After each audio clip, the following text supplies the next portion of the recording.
South ఇండియాలోనే అతి తక్కువ ధరలకి రత్నాలనందించే ఏకైక సంస్థ 6JVR. Welcome to Suman TV విజేత. ఒక ఇన్స్పైరింగ్ స్టోరీతో ఈరోజు నేను మీ ముందుకు వచ్చాను. ఇక లేట్ చేయకుండా ఆ స్టోరీ ఏంటో మీకు చెప్పేస్తా. యాక్టర్ కొడుకు యాక్టర్ అవుతాడు, డాక్టర్ కొడుకు డాక్టరే అవుతాడు, రైతు కొడుకు అలాగే రైతు అవుతాడు. కామన్గా ఈ డైలాగ్స్ ఎక్కడైనా మనం వింటానే ఉంటాం. కానీ ఒక వ్యవసాయ కూలీ కొడుకు ఈ మాటలకు నిజంగానే అర్థాన్ని మార్చేశాడు. రైతు కొడుకు ప్రభుత్వ ఉద్యోగం సంపాదించాడు. అతని అకుంఠిత దీక్ష ముందు 1 కాదు 2 కాదు 3 కాదు ఏకంగా 5 ఉద్యోగాలు వరుస పెట్టి అతని ఇంటి తలుపు తట్టాయి. ప్రస్తుత పోటీ ప్రపంచంలో ఒక్క సర్కారు కొలువు సాధించడం కష్టం. అలాంటిది ఇతను 5 ప్రభుత్వ ఉద్యోగాలు దక్కించుకున్నాడు. అసలు ఆ యువకుడు ఎవరు, అతని స్టోరీ ఏంటి, అతని విజయ రహస్యం ఏంటి, ఏ విధంగా పోటీ పరీక్షలకు అతను సిద్ధమయ్యాడు, ఇలాంటి విషయాలన్నీ కూడా విజేత సక్సెస్ స్టోరీలో ఇప్పుడు మీకు వివరించే ప్రయత్నం చేస్తా.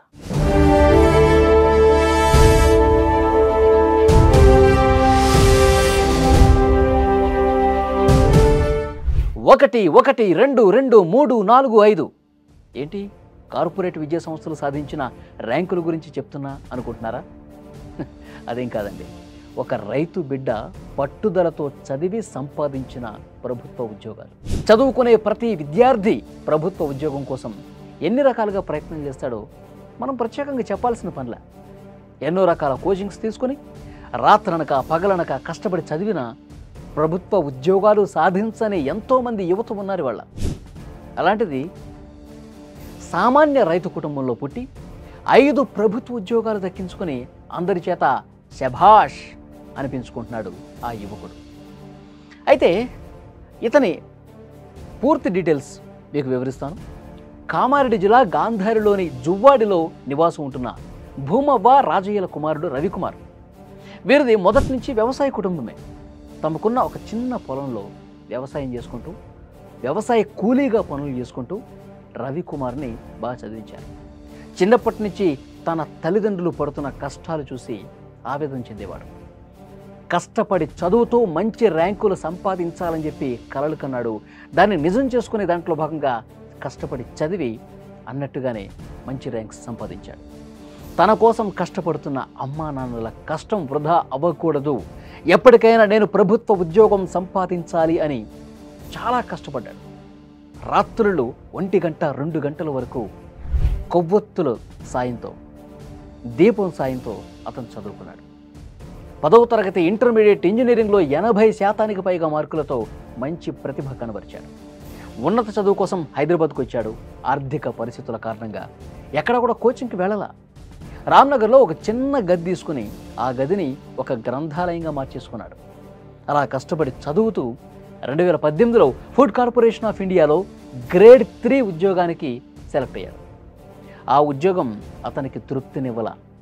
ఇంకా మంచి ఉద్యోగం కోసం పోటీ పడతానే ఉన్నాడు. ఎగ్జామ్స్కి ప్రిపేర్ అవుతూనే ఉన్నాడు. 2019లో అగ్నిమాపక శాఖలో ఫైర్ కానిస్టేబుల్గా ఉద్యోగం సంపాదించాడు. అదే ఏడాది అటవీ శాఖలో ఫారెస్ట్ బీట్ ఆఫీసర్గా ఇంకొక ఉద్యోగం దక్కించుకున్నాడు. 2024 సంవత్సరంలో గ్రూప్ 4 పరీక్ష రాసి రెవెన్యూ శాఖలో జూనియర్ అసిస్టెంట్గా ఎంపికయ్యాడు. గాంధారి తహసీల్దార్ ఆఫీసులో ఆ ఉద్యోగం చేస్తూనే 2022 సంవత్సరంలో వెలువడిన గ్రూప్ 2, 3 పరీక్షలను కూడా రాశాడు. ఇందులో కూడా సత్తా చాటాడు. ఇటీవల 1:1 నిష్పత్తిలో ధ్రువపత్రాల పరిశీలన ప్రక్రియ కూడా పూర్తయిపోయింది. త్వరలో ఉన్నత ఉద్యోగంలో చేరే అవకాశం వచ్చింది. ఆ ఉద్యోగం తృప్తిని ఇవ్వకుంటే అంతకన్నా బెటర్గా ఇంకొక ఉద్యోగం సంపాదిస్తా అని చెప్తున్నాడు రవికుమార్. ఎంత గ్రేట్ చూడండి. ఒక ఉద్యోగం సంపాదిస్తే దీనికన్నా బెటర్ ఉద్యోగం నేను సంపాదిస్తానంటూ నిరంతరం కష్టపడుతూనే ఉన్నాడు. పరీక్షలు రాస్తూనే ఉన్నాడు. తాను కోరుకున్నటువంటి ఉద్యోగం వచ్చే వరకు నిరంతర శ్రామికుల్లా పనిచేశాడు. తాను సాధించిన విజయాల గురించి రవికుమార్ ఏమన్నాడు తెలుసా? తమకు ప్రభుత్వ ఉద్యోగం రాదని, ఇంకేమీ సాధించలేమోనని నిరాశ నిస్పృహలతో ఎవరు కూడా బాధపడొద్దు. ఓటమి చెందితే ఒకవేళ మనస్తాపం చెందొద్దు. ఆ ఓటమే రేపటి విజయానికి తొలిమెట్టవుతుంది. గ్రంథాలయాల నుంచి మంచి స్టడీ మెటీరియల్ సమకూర్చుకోండి. ప్రాక్టీస్ టెస్టులు రాయండి. మనం ఎక్కడ వెనకబడి ఉన్నామో చూసుకొని దాని మీద ప్రత్యేకంగా మనం ఫోకస్ పెంచుకోవాలి.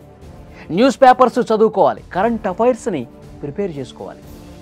పోటీ పరీక్షల విజేతలు, నిపుణుల సలహాలు, సూచనలు మనం తీసుకుని ఒక నోటు ప్రిపేర్ చేసుకుంటే దానికి తగ్గట్టుగా ఒక ప్రణాళికాబద్ధంగా మనం ముందుకు వెళ్తే గనక ప్రభుత్వ ఉద్యోగాలు మీ తలుపు తడుతాయి, మీ ముందు మోకరిల్లుతాయి.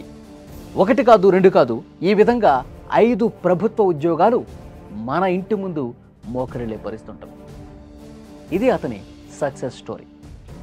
డెఫినెట్గా ఇక్కడ మనం ఈ స్టోరీ బట్టి తెలుసుకోవాల్సింది ఏంటంటే, నిరంతర శ్రామికుడిగా మనం పని చేసుకుంటూ పోతే ఆటోమేటిక్గా సక్సెస్ అదే వస్తుంది.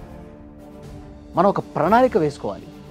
జీవితంలో ఏ విధంగా ముందుకు వెళ్ళాలి, ఏ విధంగా ఎదగాలి, ఒక గోల్ పెట్టుకొని నిరంతరం ఆ గోల్ని దృష్టిలో పెట్టుకొని మనం శ్రమిస్తూ ముందుకు పోతే డెఫినెట్గా ఏదో ఒక రోజు అద్భుత విజయం మన సొంతం అవుతుంది అని రవికుమార్ మాటలను బట్టి మనకు అర్థమవుతుంది. రవికుమార్ స్టోరీ విన్న తర్వాత మీకేమనిపించింది? తప్పకుండా కామెంట్ బాక్స్లో తెలియజేయండి.